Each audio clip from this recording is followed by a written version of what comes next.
I used to believe that silence meant peace. That if no one was yelling, no doors were slammed, no accusations thrown across the room, then everything must be fine. For years, that belief kept me steady while something underneath my life was quietly rotting. My marriage looked normal from the outside. We shared meals, paid bills, showed up to family gatherings together. But somewhere along the way, the warmth disappeared. Conversations became logistical. Touch became accidental. Eye contact felt optional. I noticed the changes long before I admitted them to myself. The phone that never left his hand. The way he'd step outside to take calls. How his laugh sounded lighter when it wasn't meant for me. I told myself I was imagining things. I told myself every couple goes through phases. I even convinced myself that wanting more attention was selfish at my age. It was easier to doubt my instincts than to face what they were trying to protect me from. The truth didn't arrive in a dramatic explosion. Came quietly, almost politely. A message seen when it wasn't meant to be. A name I didn't recognize paired with a tone I hadn't heard in years. There was no denying it then. No room left for excuses. What hurt the most wasn't just the betrayal itself, but how easily my absence had been replaced. I felt interchangeable. Forgettable. Like my role had ended without anyone telling me. I didn't confront him right away. I needed time to breathe, to understand how my life could shift so suddenly without physically moving. When I finally did speak, there were apologies that sounded rehearsed and explanations that circled around accountability without ever landing on it. By the end of that conversation, I knew the marriage I had been trying to save no longer existed. Maybe it hadn't for a long time. The separation happened quietly. No dramatic goodbyes. Just boxes, paperwork, and a strange calm that followed me everywhere. I moved into a smaller place where the walls felt too close and the nights felt endless. Friends checked in at first, then less often. Everyone had their own lives, their own happiness to return to. I didn't blame them. I just felt left behind, and I spent most days replaying memories, wondering where I went wrong, what version of myself I should have been to keep him from looking elsewhere. Shame became my constant companion. I avoided mirrors. I avoided conversations that might lead to questions. I avoided hope altogether. It felt safer to assume that this was it for me. That my story had already peaked and everything left was just maintenance. At that point, I truly believed nothing unexpected could happen in my life again. I was wrong.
I told myself I wouldn't reach out, that the encounter was enough, that reopening that door even slightly was dangerous. Yet the next morning my thoughts went to him before they went anywhere else. Before responsibility. Before routine. Before the life I was supposed to protect. I checked my phone more times than I could justify, pretending it was habit, not hope. When his message finally came, it was simple, almost careless. And that was what made it impossible to ignore. He didn't ask for anything. No pressure. No emotion spelled out. Just a quiet acknowledgement that yesterday had happened, and that he was still here. That restraint felt intimate in a way overt desire never could. I answered without thinking too much, because thinking would have stopped me, and I already knew I didn't want to stop. We met again under the same excuse people use when they don't want to admit they're choosing something. Casual reason. A short time. Nothing that would matter. I repeated those lies to myself as I went, each one thinner than the last. By the time I saw him, I was already aware that I had crossed a line simply by showing up. There was no awkwardness this time. No careful distance. We had already acknowledged what couldn't be undone. Our conversation flowed easily, dangerously so. He spoke to me as if I hadn't disappeared from his life all those years ago, as if the space between then and now didn't exist. I realized how much I had missed being known without explanation. With him, I didn't have to justify my silences or translate my moods. He read them the way he always had. At some point, the talk shifted. Not abruptly, not deliberately, but inevitably. He asked me if I ever thought about what might have happened if I had stayed. If I had chosen differently. I felt the question settle deep inside me, stirring everything I kept buried. I wanted to answer honestly. I also knew that honesty was a form of betrayal now that I told him the truth anyway. Not all of it, but enough. I admitted that my life looked stable but felt incomplete. That I often felt like I was playing a role I had rehearsed so well I forgot when I started pretending. I didn't speak badly about my spouse. I didn't need to. The absence of passion said more than criticism ever could. He listened without interrupting, without judgment. When I finished, he said something that cracked me open completely. He said he never stopped caring, but he stopped hoping. That leaving was the only way he knew how to survive loving someone who couldn't choose him. There was no accusation in his voice, just fact. That hurt more than anger would have. The air between us shifted again, heavy with things unsaid. I became acutely aware of how close we were standing, of how easily one small movement could change everything. I stepped back out of reflex more than intention. He noticed. Of course he did. Instead of closing the distance, he gave me space. And that restraint felt more intimate than any touch. He asked me what I wanted now. Not what I was afraid of losing. Not what I owed anyone. What I wanted. The question made my chest tighten. Wanting felt selfish. Dangerous. But denying it had already cost me more than I was willing to admit. I told him I didn't know. That answer was honest, but it was also a shield that he didn't accept it. Gently but firmly, he told me that not knowing was still a choice. That staying silent, staying halfway, hurt everyone involved. Including me. Especially me. I felt exposed in a way that made me want to retreat, to end the conversation before it went further. Instead, I stayed.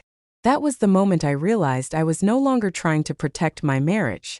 I was protecting my fear. There was a pause then, long enough to be uncomfortable. In that space, I felt the weight of my ring again. The life it represented. The promises I had made without fully understanding myself. I also felt the pull toward him, toward a version of myself that felt honest, awake, alive. The conflict was no longer abstract. It was right there, breathing between us. When our hands finally touched, it wasn't accidental. It was deliberate and slow, as if we were both giving each other time to pull away. I didn't. Neither did he. The contact was brief, but it sent a clear message. This was no longer just memory or emotion. It was intention. My heart raced, not with excitement alone, but with the terrifying awareness that I was crossing into something I couldn't undo. I pulled my hand back first, guilt rushing in like cold water. I told him this was wrong, that I couldn't do this, that I had responsibilities. The words sounded hollow even to me. He didn't argue, didn't try to convince me otherwise. He simply said he wouldn't be a secret. That if I chose this path, it had to be real. That boundary scared me more than temptation ever could. We parted again. But this time the distance felt different. He hadn't taken anything from me. I had given it. My honesty, my longing, my confusion. As I walked away, I knew I was standing on unstable ground. I had reignited something powerful, something that demanded resolution. Pretending it was harmless was no longer an option. That night, back in the quiet of my temporary room, I stared at my phone, at his last message, at the life waiting for me on the other end of a different call. I realized that infidelity isn't always about what you do in secret. Sometimes it begins the moment you admit to yourself that the life you're living is no longer enough, and that you're willing to risk everything to find out who you really are.